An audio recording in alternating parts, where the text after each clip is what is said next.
Hey guys, it's Nikki here. I'm here today returning for my first review of 2022, and it is Dune by Frank Herbert.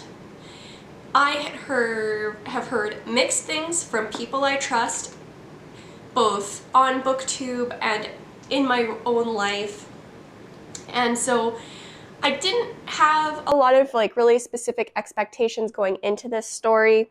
For those of you unfamiliar, I'll give you kind of the gist of the story. You're following the main character, Paul. He is growing up on this planet. His family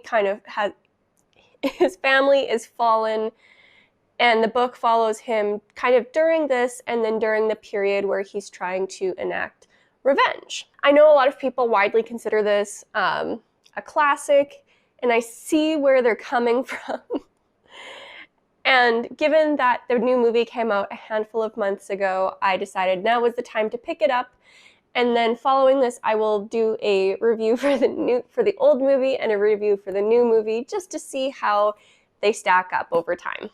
Given that it is an older sci-fi, I was very prepared for the little sprinkles of racism and misogyny and all those other terrible things that often show up in these stories.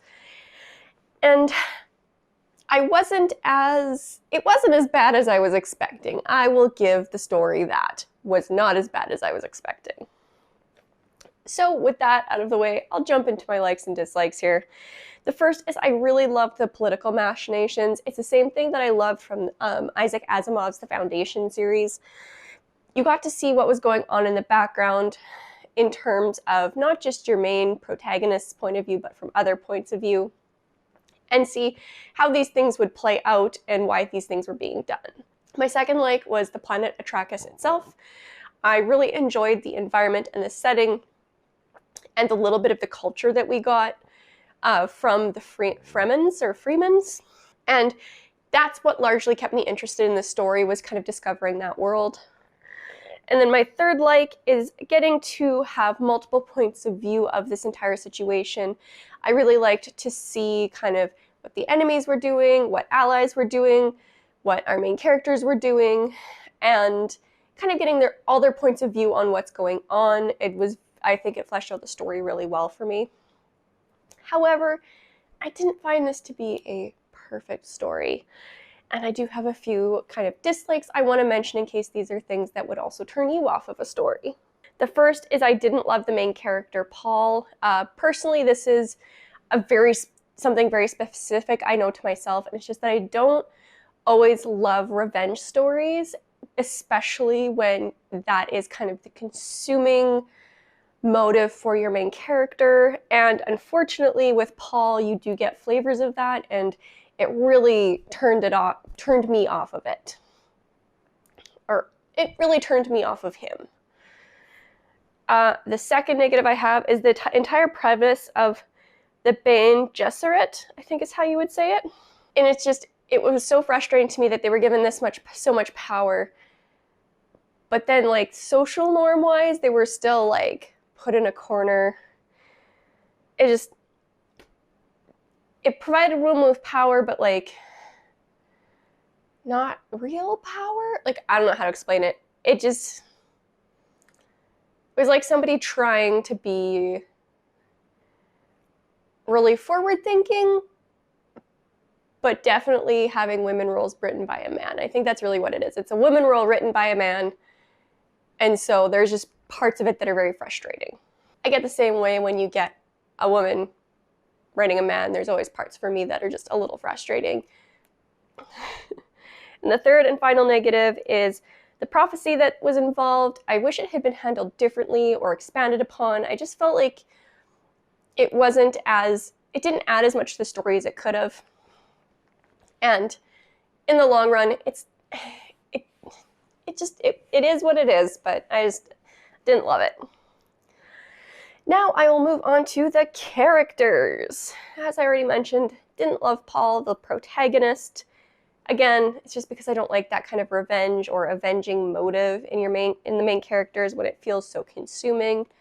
I mean, granted, he did have other things going on and was doing other things, but that was such a driver that it made me really not connect to his character. I enjoyed his mother, Jessica. She was quite interesting, as were many other women with the same training as her. But ultimately, I enjoyed the side characters the most. Gurney, the Freeman leader, whose name is escaping me, and I thought I was going to remember by the time I filmed this, and I was wrong.